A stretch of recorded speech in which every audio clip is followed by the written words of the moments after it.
Bonjour et bienvenue dans Bourse et Valeurs, le rendez-vous hebdomadaire des entreprises régionales cotées à retrouver sur liondécideur.com et nos réseaux sociaux.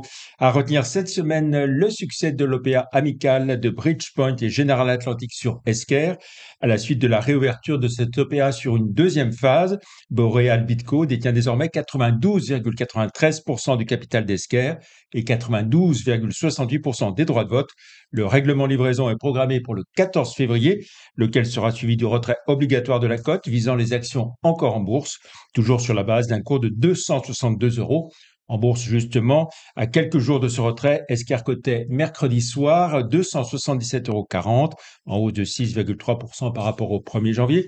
Au cours des 12 derniers mois, Esker a grimpé de 78% et sur les 5 dernières années, le bon atteint plus 161,7%. On retrouve à présent notre invité, Alexis Janin, directeur marché action PME ETI France d'Euronext. Bonjour. Bonjour Jean-Pierre. Merci d'avoir accepté notre invitation. Alors, pour commencer, tout simplement, retour sur une année boursière poussive en France, on va dire, bonne ailleurs dans le monde, une vraie différence. Oui, une vraie différence.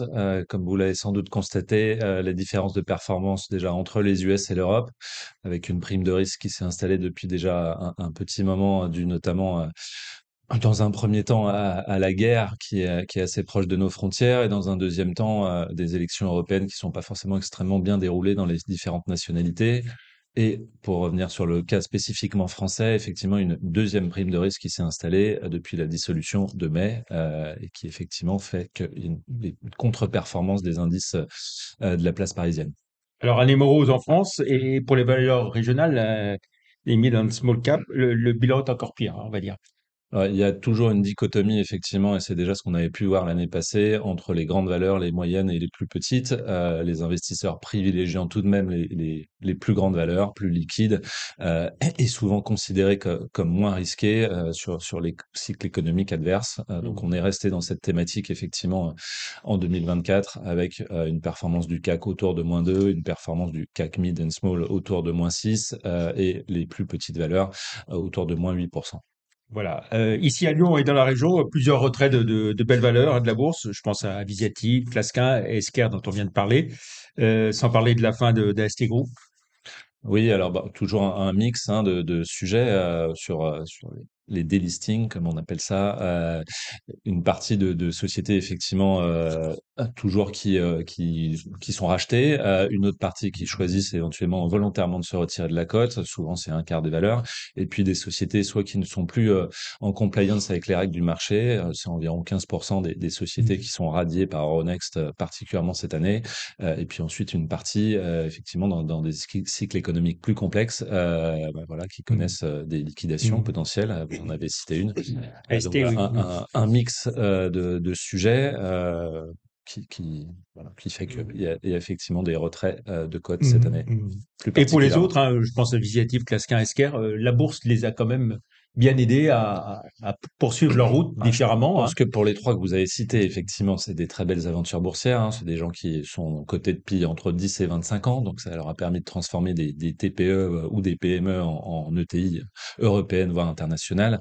Bon, et pour l'ensemble de ces projets, c'est plutôt un nouveau cycle pour les Mm. dirigeants, une nouvelle carrière ou une fin de carrière, et puis un nouveau développement pour leur société sous d'autres pavillons. Mais c'est là qu'on voit tout ce que la bourse peut apporter, hein. 2024, année noire aussi, et plus encore sur le front des introductions, hein, tout spécialement dans la région. Pour l'instant, on va dire que le robinet est fermé.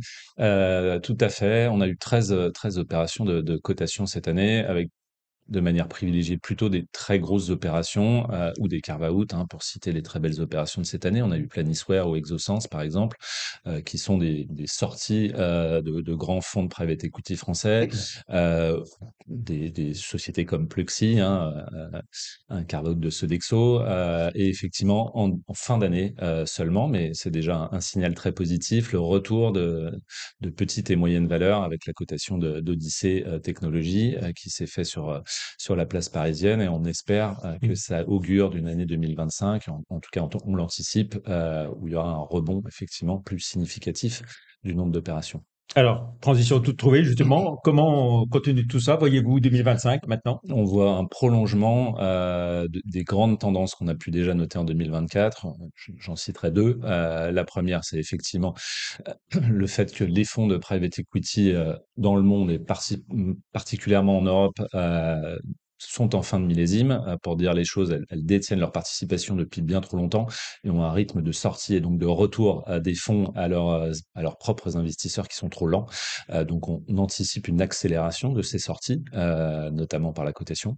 Le deuxième grand sujet sur lequel les groupes continuent à réfléchir, hein, comme a pu faire le faire le groupe Sodexo que je citais à l'instant, c'est de continuer les carve-out. Je pense qu'on aura cette thématique qui va encore se renforcer cette année en Europe et en France en particulier. Et le dernier point que j'évoquais, effectivement, c'est le retour de petites et moyennes valeurs, probablement rentables, voilà, PME, ETI.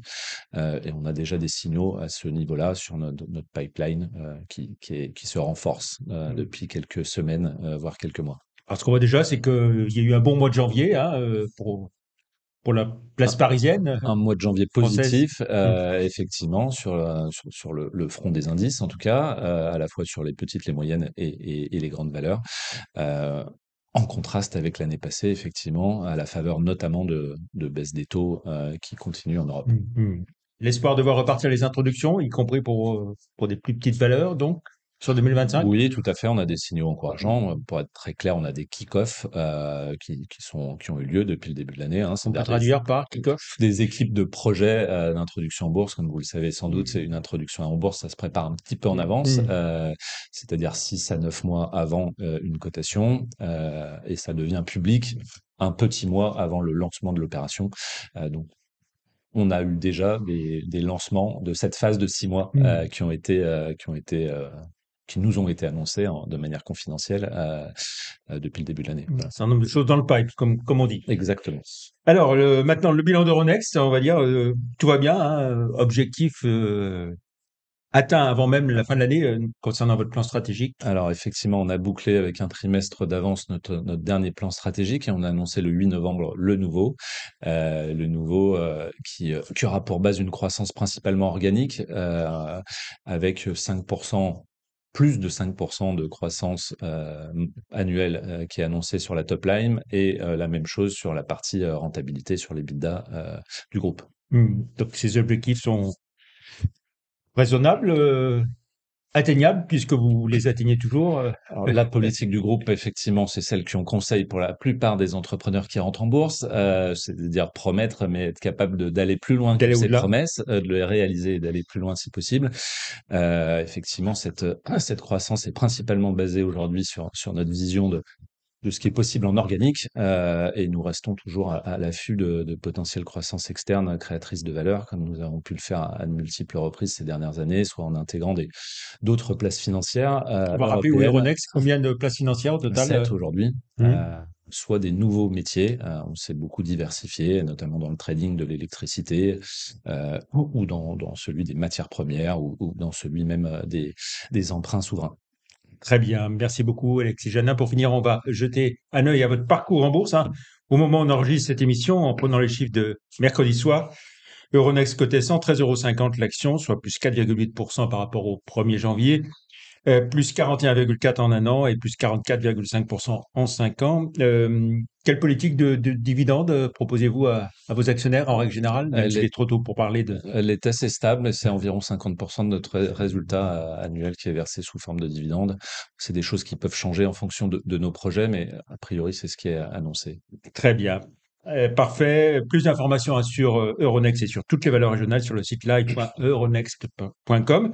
Et puis avant de nous quitter, je vous laisse découvrir le dernier numéro de Lyon Décideur qui vient de paraître avec un dossier spécial sur 15 anciens élus, leur vie après la politique. Et puis j'en profite aussi pour adresser un salut amical à nos cousins de Tribune de Lyon qui fêtent leur 1000e numéro avec un très très beau numéro. Et je suis heureux de vous offrir donc ce Merci numéro beaucoup. 56 de Lyon Décideur. Merci Alexis Janin, directeur du marché action PME ETI France d'Euronext. Bonne fin de semaine.